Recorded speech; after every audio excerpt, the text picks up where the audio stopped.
नमस्कार, आप देख रहे हैं सुदर्शन दिल्ली और मैं हूं आपके साथ वैष्णवी चौहान। दिल्ली नगर निगम की 12 सीटों पर हुए उपचुनाव के नतीजे सामने आ चुके हैं और बीजेपी ने बढ़त बनाते हुए जीत दर्ज की है। और वहीं आम आदमी पार्टी की बात करें तो आम आदमी पार्टी को 3 सीटें मिली हैं और कांग्रेस को 1 सीट मिली है। आम आदमी पार्टी जो पहले इन इलाकों में सक्रिय थी, अब केवल 3 सीटों में सिमट गई है।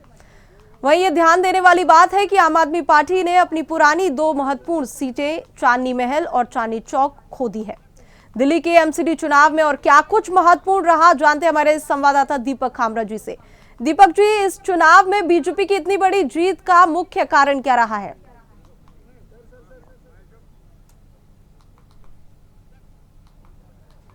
बताना चाहूंगा कि दिल्ली का ये चुनाव काफी अहम कि दिल्ली में विधानसभा चुनाव को लेकर जिस प्रकार बीजेपी ने बड़ी जीत हासिल की, आम आदमी पार्टी की सरकार को उखाड़ फेंक कर बीजेपी ने अपनी सरकार बनाई। उसके बाद ये एमसीडी का उपचुनाव काफी महत्वपूर्ण माना जा रहा था। ऐसे में माना जा रहा था कि ये चुनाव बीजेपी की सरकार बनने के बाद बेहद खास था, क्योंकि अगर इस चुनाव में बीजेपी अच्छा प्रदर्शन नहीं करती तो कहीं ना कहीं बीजेपी की नई नवेली सरकार पर सवाल निशान खड़े होते। ऐसे में बता दें कि बीजेपी ने 12 में से 7 सीटें जीती है और ये 7 सीटें जीतकर इस उपचुनाव में सबसे बड़ी पार्टी बीजेपी बन चुकी है। तो वहीं आम आदमी पार्टी ने भी 3 सीटें जीती है और कहीं ना कहीं कांग्रेस भी अपनी कोई भी जमीन जो है वो वापस पाती हुई नजर आ रही है। संगम विहार वार्ड ए से बीजेपी और आम आदमी पार्टी दोनों प्रमुख दलों को हराकर कांग्रेस ने भी एक सीट जो है वो जीत ली है। इसके साथ एक सीट जो है वो निर्दलीय के खाते में भी गई है। तो कहीं ना कहीं इस चुनाव ने ये दिखा दिया है कि इस पूरे चुनाव के प्रकरण में बीजेपी बड़ी पार्टी बनकर उभरी है और 7 सीटें जीती है। वैष्णवी, बताना चाहूंगा कि दिल्ली में बीजेपी की सरकार बनने के बाद से ही लगातार चाहे मुख्यमंत्री रेखा गुप्ता हो, दिल्ली सरकार के तमाम मंत्री हो, वो धरातल पर काम करते हुए नजर आ रहे थे। चाहे धार्मिक आयोजनों की बात करें, रामलीला की बात हो, दिवाली की बात हो, छठ पूजा की बात हो, इन तमाम धार्मिक आयोजनों में बीजेपी के तमाम नेताओं ने, मंत्रियों ने, मुख्यमंत्रियों ने बढ़ चढ़कर भाग लिया। इसी के साथ अभी गुरु तेग बहादुर जी की 350वीं जो शहीदी दिवस के अवसर पर भी लाल किले के पास भव्य कार्यक्रम का आयोजन किया गया। यानी कई ऐसे कार्यक्रम हुए जो हमें देखने को मिला कि सरकार परिवर्तित हुई, तो कहीं ना कहीं इन कार्यक्रमों में जो है काफी सरकार की भागीदारी के बाद ये धूमधाम से हर्षोल्लास से मनाए गए। दिवाली की बात करूं तो कहीं ना कहीं दिवाली जब भी आती थी दिल्ली में तो कहीं ना कहीं पटाखों पर बैन लगाया दिया जाता था, जिसके बाद दिल्ली के लोग नाखुश होते थे, क्योंकि एक ऐसा त्योहार था जो दिल्ली की जनता बड़ी धूमधाम, हर्षोल्लास और खुशी से मनाती थी। लेकिन जब पटाखों पे बैन लगता था तो कहीं ना कहीं दिवाली का रंग जो है फीका पड़ता था। ऐसे में दिल्ली सरकार ने इस बार बड़ा फैसला लिया। भले ही ग्रीन पटाखे जलाने का जो है कदम उठाया गया हो, लेकिन दिल्ली की जनता के लिए काफी महत्वपूर्ण माना गया। दिल्ली के लोगों ने इस बार की दिवाली काफी अच्छे से मनाई। तो वही बात करें, तमाम वो कदम हो जो दिल्ली सरकार अब धरातल पर करती हुई नजर आ रही है, चाहे जमुना की सफाई हो और भी नई जो बसें हैं उनको लागू कर दिया गया हो, तमाम जो है वो आरोग्य मंदिर बनाए जा रहे हो, तो ऐसे में अटल कैंटीन की बात भी सामने आती है। तो कहीं ना जी कहीं दीपक जी, दिल्ली आम की आदमी सरकार पार्टी ने जो है, अपनी पुरानी 2 सीटें गंवाई हैं, क्या कुछ कारण हो सकते हैं? बिल्कुल वैष्णवी, मैं वही बता रहा था आपको कि जिस प्रकार दिल्ली सरकार जो काम कर रही है उसका ही ये बहुत बड़ा जो है अहम रोल देखने को मिल रहा है कि अब इस एमसीडी के उपचुनाव में भी बीजेपी को बड़ी जीत मिली है। बाकी आज 2 सीटों की जब बड़ी बात कर रहे हैं, कहीं ना कहीं आम आदमी पार्टी को जोरदार झटका लगा है, क्योंकि दोनों महत्वपूर्ण सीटें आम आदमी पार्टी शुरू से अपने खाते में रखती हुई नजर आ रही है।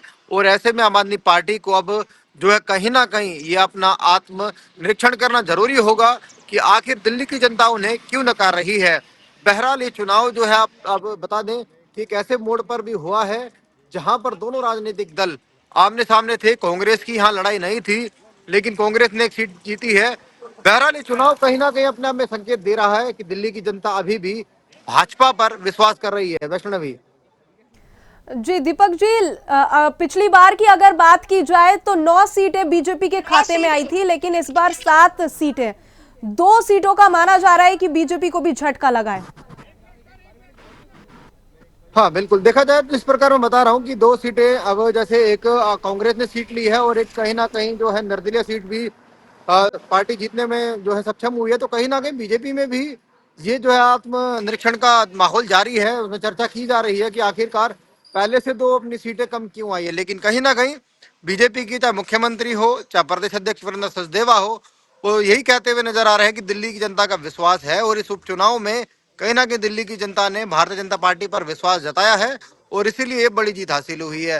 बहरहाल बता दें कि अब ये उपचुनाव के ठीक बाद यानी 2027 में जो है फिर से वो नगर निगम के चुनाव होने हैं और उससे पहले ये चुनाव कहीं ना कहीं दिशा साफ कर रहा है कि आने वाले नगर निगम चुनाव में भी कहीं ना कहीं बीजेपी की ओर जनता जो है वो झुकाव दिखाती नजर आ रही है और ये चुनाव जो है अपने आप में एक बड़ा नतीजा देता हुआ नजर आ रहा है। अब वैष्णवी, ट्रिपल इंजन की सरकार दिल्ली में आ चुकी है, क्या कुछ रणनीति आगे बीजेपी की रहने वाली है, क्या कुछ दिखाई दे रहा है?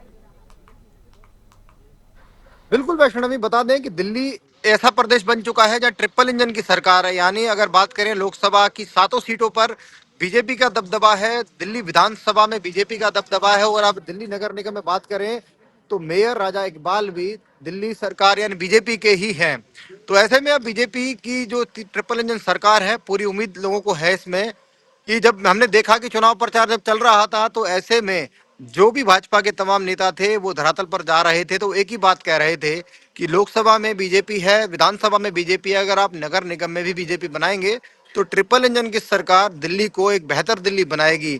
अब देखने वाली बात है कि ट्रिपल इंजन की सरकार दिल्ली को किस प्रकार विकसित जो है और विकसित बनाने के साथ साथ ट्रिपल इंजन की सरकार दिल्ली को बेहतर बनाती है, ये तो आने वाला समय बताएगा। वैष्णवी, बहुत बहुत धन्यवाद दीपक जी आपका ज्यादा जानकारी के लिए। ये दिखाता है कि दिल्ली की जनता अब जान चुकी है कि विकास और उनके हित के लिए कौन काम करता है और झूठे वादों से किसने जनता को ठगा है। चांदनी महल सीट पर शुएब इकबाल ने जीत दर्ज की, जिससे यह साफ हो गया कि अब दिल्ली की जनता पूरी तरह से आम आदमी पार्टी को नकार चुकी है। लोग अब भ्रष्टाचार, उपेक्षा और जन समस्याओं के प्रति उदासीनता देखने वाली आम आदमी पार्टी से तंग आ चुके हैं। दूसरी ओर बीजेपी ने लगातार विकास और जनता की समस्याओं के समाधान की जो दिशा दिखाई है, उसकी ही वजह से जनता ने उन्हें अधिक भरोसा दिया। इस चुनावी नतीजे ने साफ कर दिया है कि दिल्ली की जनता अब ठोस, विकास परक और भरोसेमंद नेतृत्व को महत्व देती है। आम आदमी पार्टी की झूठी वादों और अफवाहों की राजनीति अब जनता के लिए अस्वीकार्य हो चुकी है। फिलहाल इस रिपोर्ट में इतना ही। देश और दुनिया की तमाम खबरों के लिए हमारे साथ बने रहे और देखते रहे सुदर्शन न्यूज। जय हिंद।